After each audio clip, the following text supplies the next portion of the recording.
Hello, welcome to your PowerPoint module for this week. We're going to do an introduction to quantitative research, though we have already been talking about quantitative research, right? So some of this is going to be review and some of it's going to be applying concepts that we covered for earlier parts of this course to quantitative research specifically. Here are our objectives for this week. First, we're going to introduce fundamental characteristics of quantitative research. Then we're going to distinguish between concepts, measures, and indicators. And I think we do sometimes use these terms interchangeably, so we're going to distinguish between them. We're also going to discuss issues of reliability and validity, so those should be familiar terms, in relation to measurement specifically. And then we're also going to introduce sampling and distinguish between different types of sampling. All of this is going to be highly relevant as you think about your proposed research for this class. The only deliverable that you have for this week to turn in on Inquire are your responses to the questions within the PowerPoint module. And there are 3. So you have an opening question, a content question, and a video question that will kind of serve as your closing question as well. You don't have an assignment due this Friday. That said, I encourage you to start thinking about your literature review for this course. I'll give you more information on the lit review in our next PowerPoint module, so for next week. But do know that that is on the horizon and will be due in a few weeks.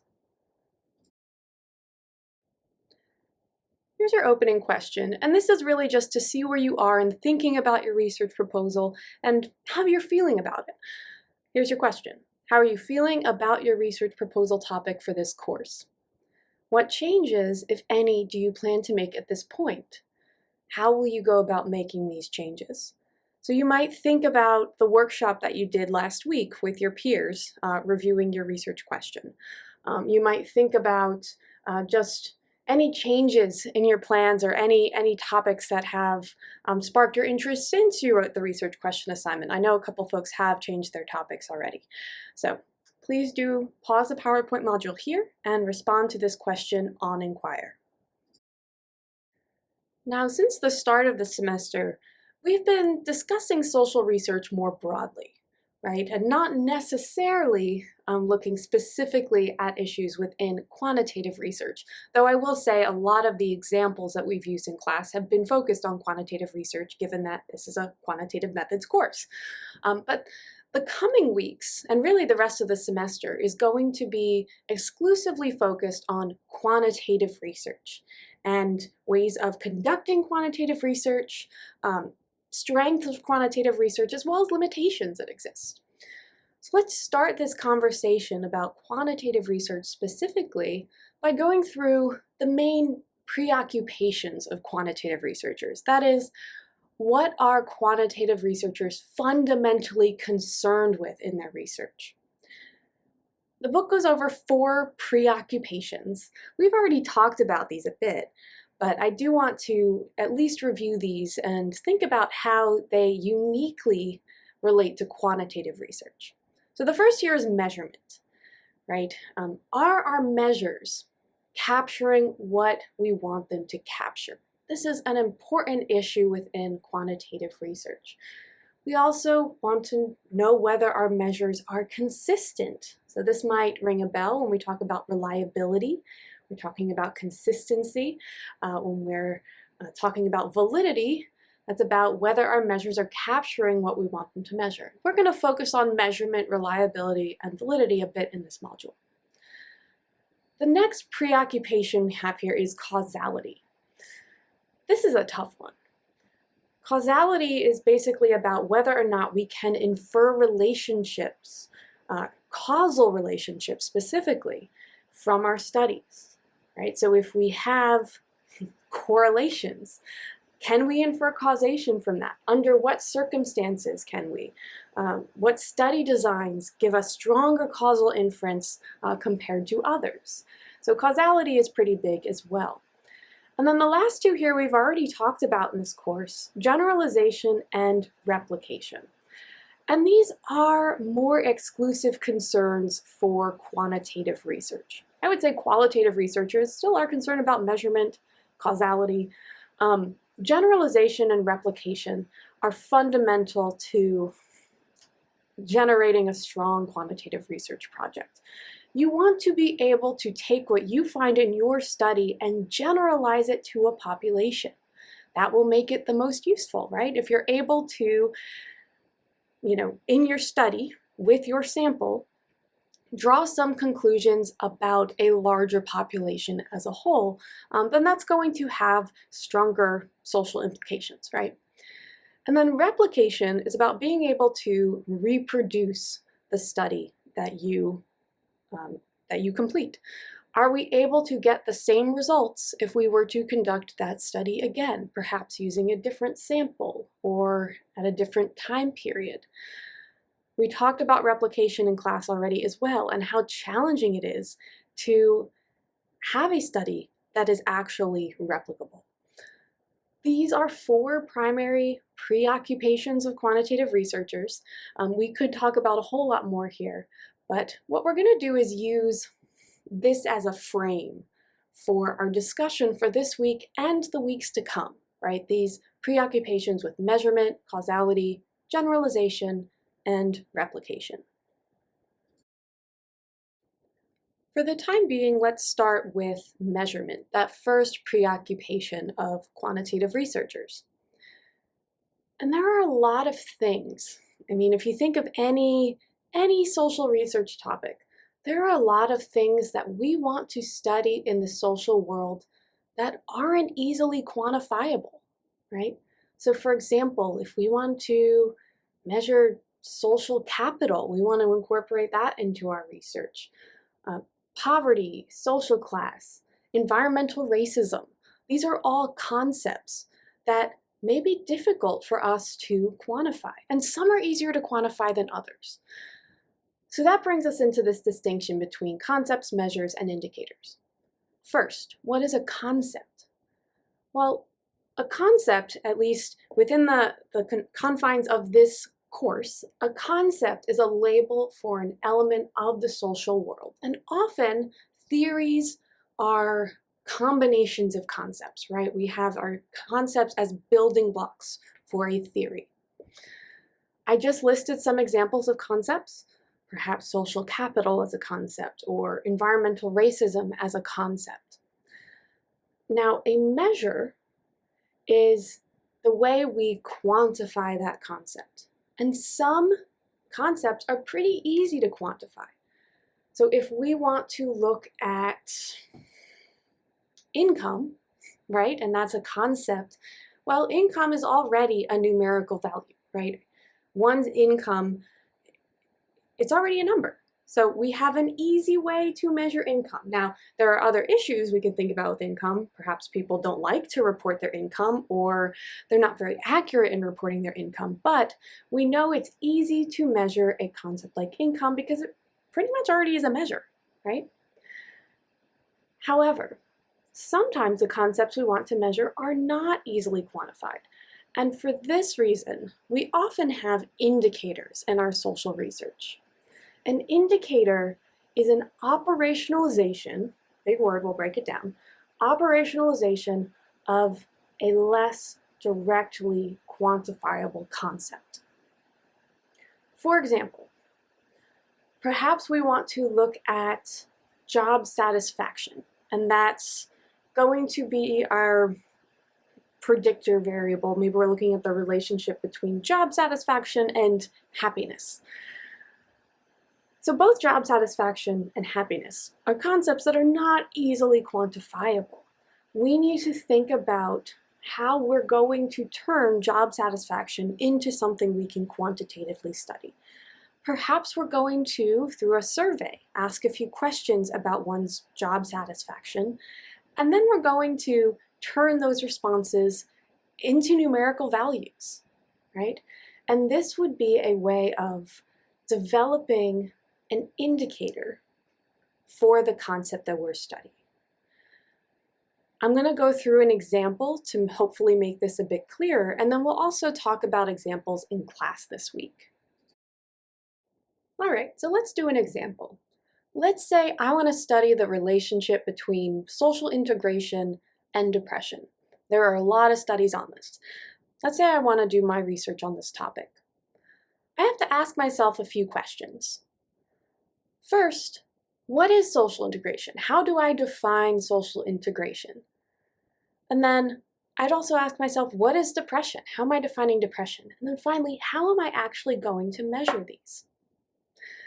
Now, I have a very simple diagram here of the associations that I'm going to be testing.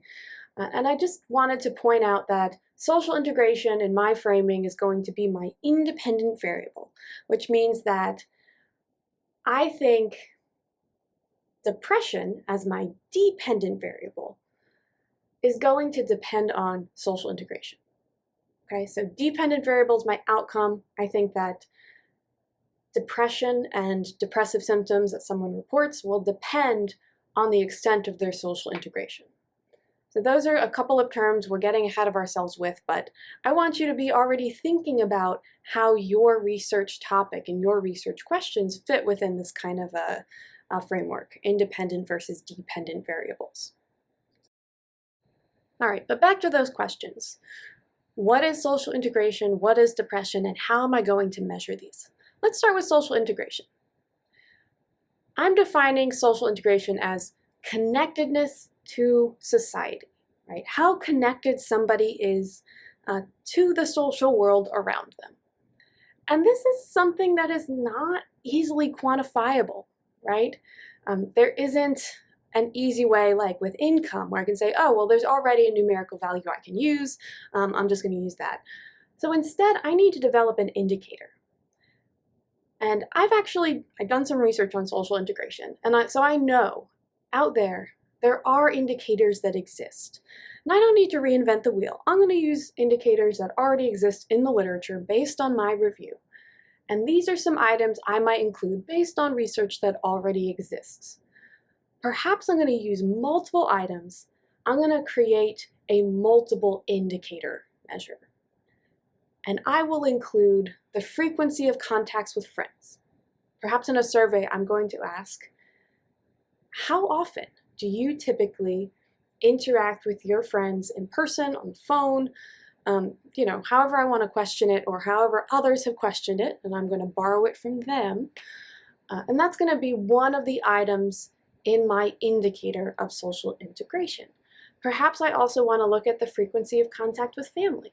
Right? And that could be another item in my multiple item indicator.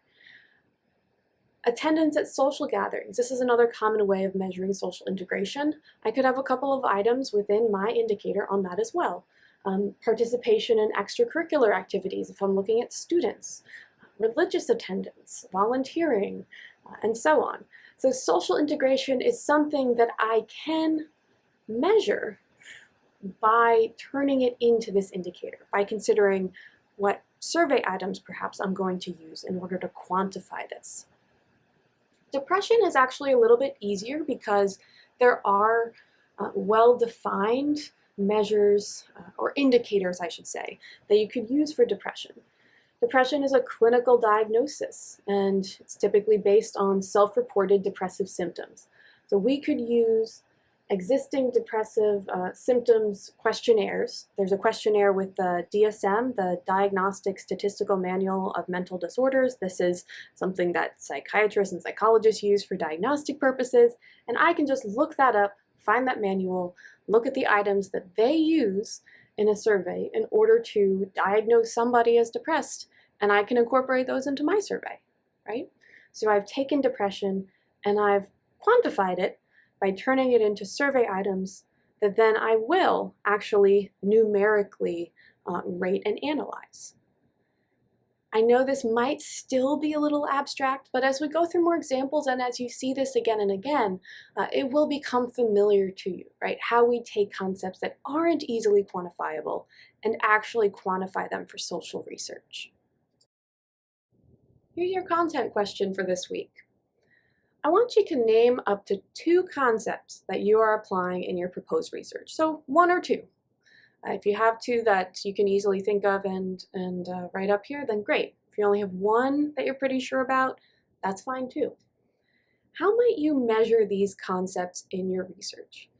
Now, the example that I used in the previous slide was developing these indicators through a survey. But you don't have to use a survey. That was just one example. Perhaps you're actually going to be observing a group of people and using the frequency of engaging in a certain behavior as an indicator. Or maybe you're reviewing social media posts about COVID-19 vaccines and you're categorizing those posts based on themes that are present in them. So is this one post presenting factual information? Is it engaging in some fear-mongering and so on? Those are also indicators. Those are ways of taking something that may not be easily or directly quantifiable and quantifying it. All right? So name up to 2 concepts in your research and then how you might measure these. This is a work in progress, so if you don't have a fully thought out response at this point, that's okay, but try it out. You can pause the module at this point, respond to this question on Inquire, and then come back for the rest. Now, once we have a sense of the indicators or measures that we're going to use, we have to assess the quality of this measurement. And we're going to use 2 terms that are familiar to you from earlier in the course, reliability and validity. And here we're still focusing on measurement. Recall that reliability is about stability or consistency. And there are several ways in which we could assess the reliability of a measure that we're using. And it depends on the type of study. It depends on what we're prioritizing.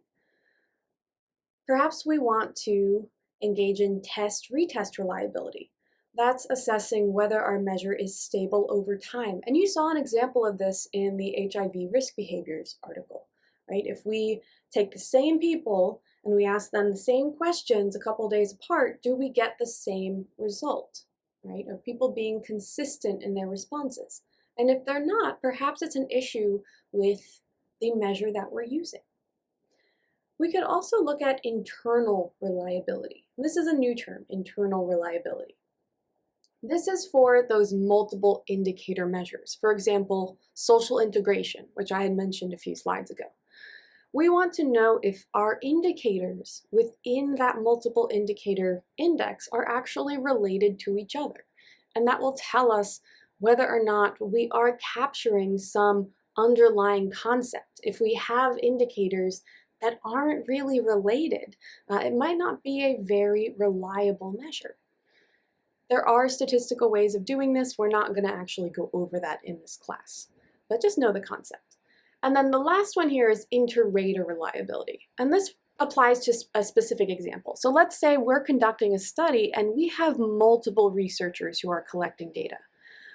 Perhaps they're doing classroom observations and we want to look at teacher-student interactions in classrooms. And we have to have multiple researchers on a research team working on this, sitting in on different classrooms.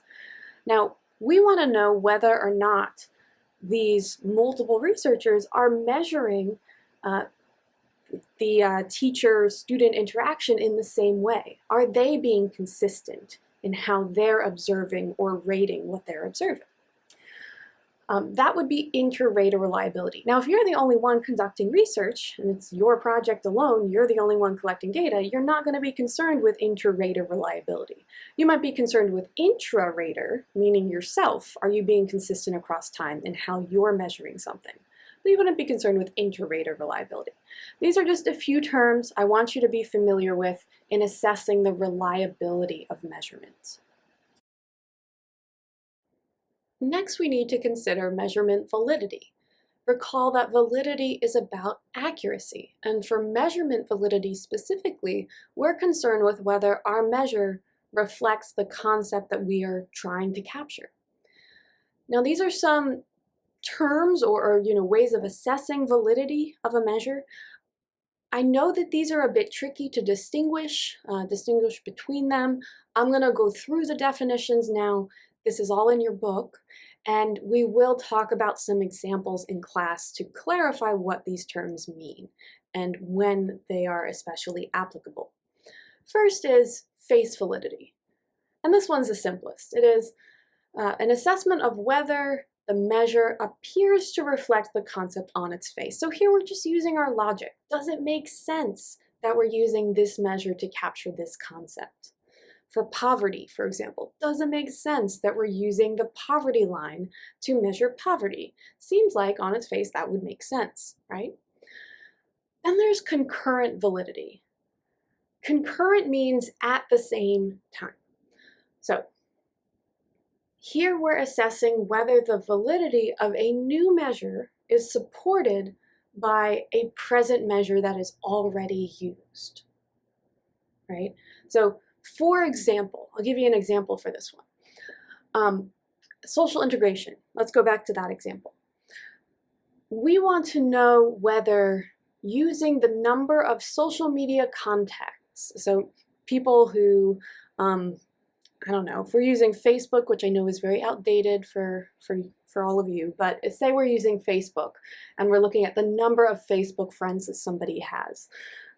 We want to know whether this is a valid way to measure social integration instead of using those older measures, right? Frequency of contact with friends and family and attendance at social gatherings.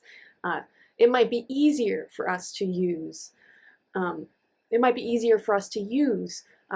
Facebook friends as a measure instead of doing that survey with all of that data collection.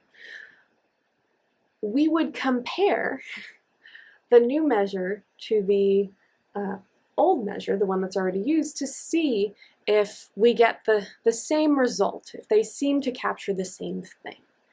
I know I'm being conceptual here and not really telling you how statistically you would do this, but that's what concurrent validity is generally about. Predictive validity is very similar to concurrent validity, but here we have more of a time element, right? Predictive suggests there's some time element involved here. We want to know if the validity of a new measure is supported by some relevant future measure. Perhaps we're looking at job satisfaction. That was another example I used earlier. And we want to know whether we could use this survey of job satisfaction. And maybe there's some relevant future measure that we could use to assess whether this is a really valid way of capturing job satisfaction. Whether or not somebody quits their job in the next couple of months. That might be a future measure that we're using to assess whether that job satisfaction measure was valid. The last two here, construct validity and convergent validity. Construct validity is about whether associations make sense. So while face validity is about the measure itself, whether that appears to make sense, construct validity is about, let's say I take the association between social integration and depression. Do I find that lower social integration is associated with higher levels of depression? That's what I would expect. If I don't, then perhaps there's something wrong with my measures. Okay, so that would be an indicator of poor construct validity if I am finding that higher social integration is associated with higher levels of depression. And then finally, we have convergent validity. This is whether measures are supported by comparing them to results from studies that use completely different research methods. Let's use that example again of social integration. Well, I plan to use a survey. Perhaps somebody else plans to do observation, and they're going to be observing people in a social setting to determine how frequently they engage with others in that room, right? So instead of it being something that someone's responding to on a survey, they're reflecting on their experience, responding on a survey. Instead, we have someone observing what people actually do in a social setting. This would be an example of, if we compare those, it would be an example of convergent validity, right? So perhaps we're going to have somebody observing a, extracurricular activity, looking at how frequently people at that activity are really engaging with one another. And we think that those who are less engaging, they're not engaging as much, maybe they would be at greater risk of depression. And then we compare the findings of that study to the findings of the study using the classic survey. All right, I know I just spoke a whole lot and I tried to give you some examples just to clarify what these terms are. We will talk more about this in class because I think that this slide is perhaps the most confusing for this section. Okay, so we will talk about this more. The last topic we're going to discuss for the module this week is sampling. And sampling is a very important part of the quantitative research process. We have to be very intentional about the sampling procedures that we use in order to reduce sampling bias, right? So we're going to talk about that topic and that term as well. First, what is a population and what is a sample? A population is all of the people, right, that have some common observable characteristic, and we are going to sample from that population. What are examples of populations? Maybe we think about population in terms of a geographic unit. Everybody in a country, everybody in the US as a population, everybody in a city, so everybody in Roanoke City or Salem City. Maybe our sample, or not our sample, maybe our population is everyone participating in a particular institution, like a school or a hospital. This could be our population. Maybe we're looking at everybody, so for public health folks, everybody with a particular disease. So everybody with heart disease, everybody with lung cancer in the US. We also might be looking at a particular age group as a population.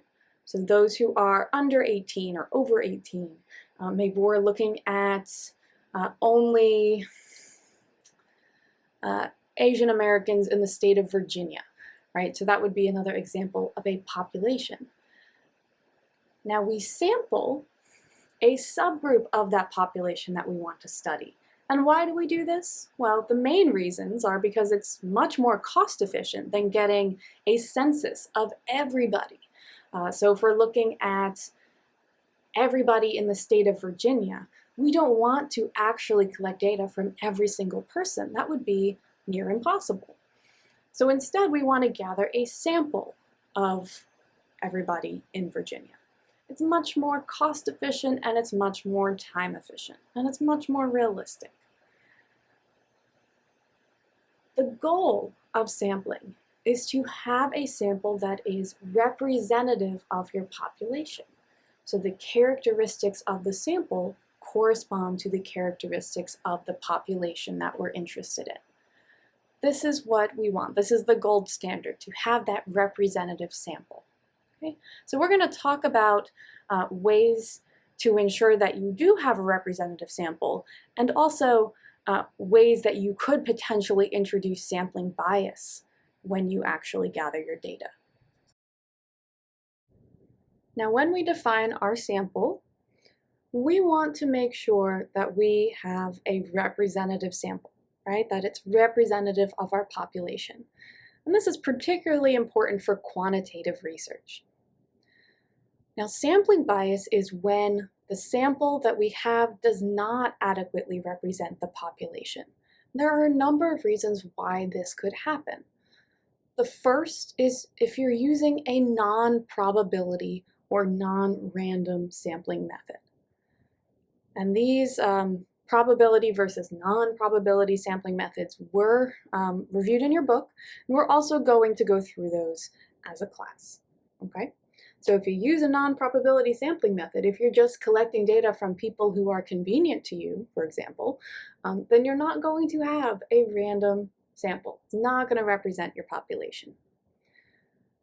The second reason why we might have a biased sample is defining an inadequate sampling frame. Now, what is a sampling frame? This is, before you even start collecting your data, you are going to say, define who is included in your population, right? Who are you going to be sampling from? That is your sampling frame. If you have an inadequate sampling frame, that means you're excluding somebody, some part of your population that should really be included in your sample. For example, if we wanted to look at, I don't know, some kind of criminal behavior, and we wanted to survey people on engaging in criminal behavior. If we excluded people who are incarcerated from our sample, then we're going to get a pretty severe underestimate, given that we assume people who are incarcerated probably are more likely to commit whatever particular crime we're measuring in our study. If we don't include those who are incarcerated, that might be an inadequate sampling frame, right? The last reason why we might have a biased sample is non-response.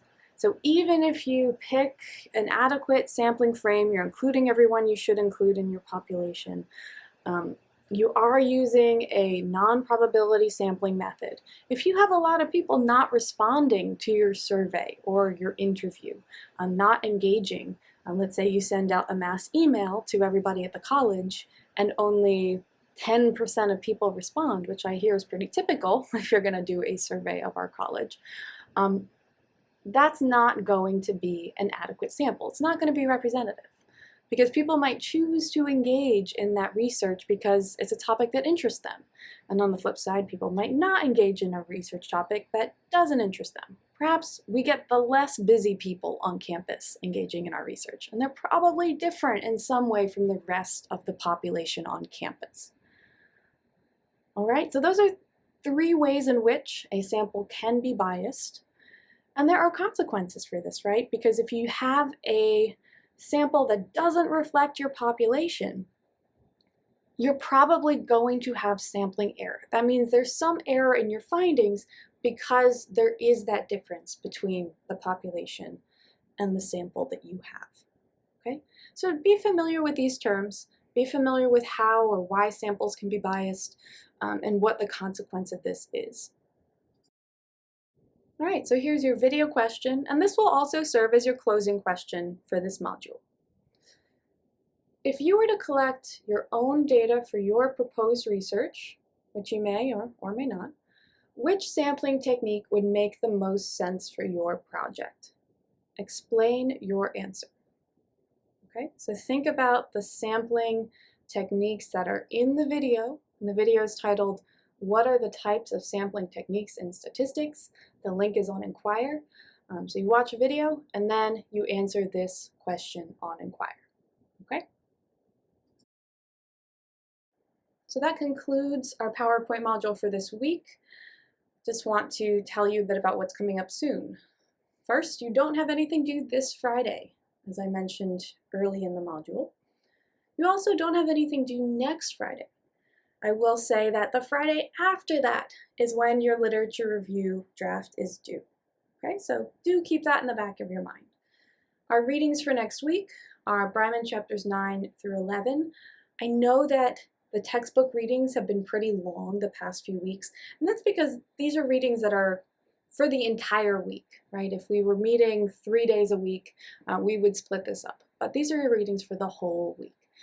In addition to those 3 chapters from Bryman, you have the Presser and Stinson article about data collection mode and social desirability bias in self-reported religious attendance. And that link is on Inquire, right? That's what you have coming up for next week. I will see you in class.